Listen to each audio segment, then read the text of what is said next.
Bonsoir. Bonsoir, fils de l'homme. Je m'appelle Frère Christ Moïse, le Fils de l'homme. L'homme 3 fois saint, l'homme en qui il n'y a pas de péché. En ce vendredi 21 août 2026, nous allons ensemble partager la parole du Seigneur dans la vérité et dans la lumière. Et Dieu voulant, je vais intervenir sur deux thèmes principalement. Le premier thème va consister à définir ces trois mots: hébreu, israélite et juif. Le deuxième message est le suivant: le Prado est le Machia du Seigneur. Ado est le Machia du Seigneur. Il est loin de Dieu aujourd'hui pour la Côte d'Ivoire. Ça, c'est tout à l'heure, après le premier message. Quand je vais finir le premier, on va couper la retransmission et puis on va reprendre. Ça va saigner. Amen. On lit la Bible dans Genèse 13, verset 14. C'est bien ça, hein? Genèse 13, verset 14. Voilà, non, 14, 13. Ok, oui, on y va. Genèse 14, 13. Oui, Genèse 14, 13. oui. Un fuyard Un fuyard vient annoncer à Abraham, vient annoncer à Abraham, l'hébreu. l'hébreu. Celui-ci habitait Oui, parmi les chaînes oui, de Mamré, oui, l'Amoréen, oui, frère oui. d'Eshcol. Merci. Ce qu'on retient dans Genèse 14, 13, c'est que l'Écriture dit Abraham, l'hébreu. Que signifie le mot hébreu? Ce mot tire sa source étymologique du nom Héber. H-E-B-E-R. Héber. Héber signifie traverser ou traverseur. Donc Abraham l'hébreu, ça veut dire Abraham qui a traversé, ou Abraham le traverseur, ou Abraham qui est passé à l'autre rive. Maintenant Abraham là, il a traversé quoi pour porter le nom hébreu qui tire sa source du nom Héber.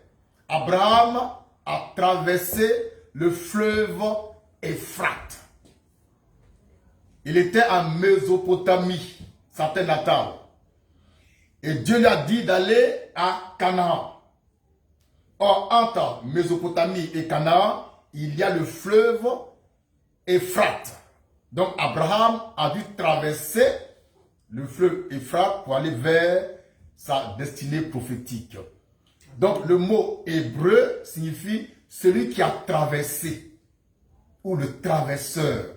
Or, Abraham a traversé l'Euphrate, il est donc appelé Abraham l'hébreu.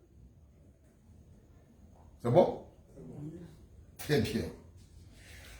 Maintenant, le mot israélite, il vient du nom Israël. Qui est Israël? C'était Jacob, qui a lutté avec Dieu et les hommes et qui a été vainqueur. Et Dieu a changé le nom Jacob en Israël.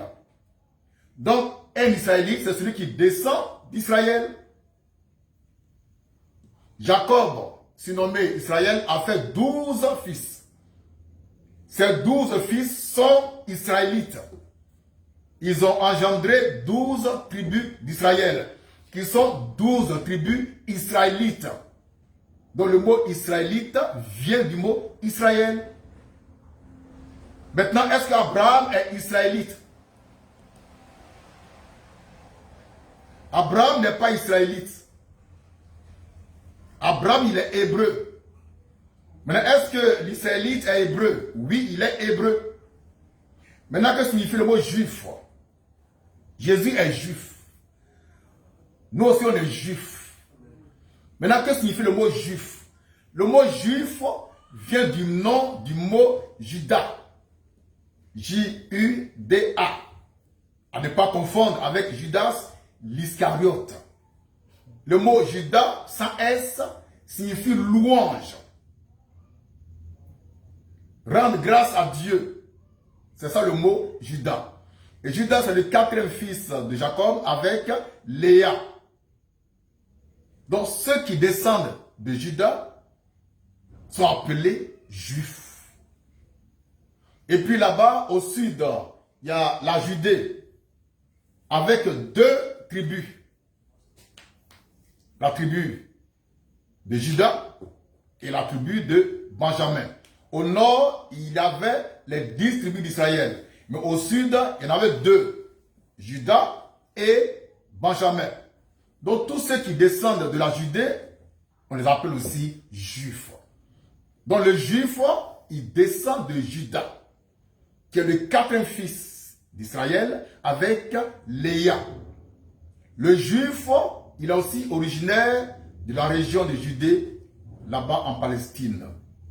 Voici donc rapidement la signification de ces trois noms: hébreu, israélite et juif. Maintenant, une précision avant de terminer, avant d'achever la prédication, c'est que le nom Bethléem se trouve en Judée. Et c'est là que Jésus-Christ est né en tant que juif. Et ce nom Bethléem signifie la maison du pain, ou bien la maison du pain de Dieu.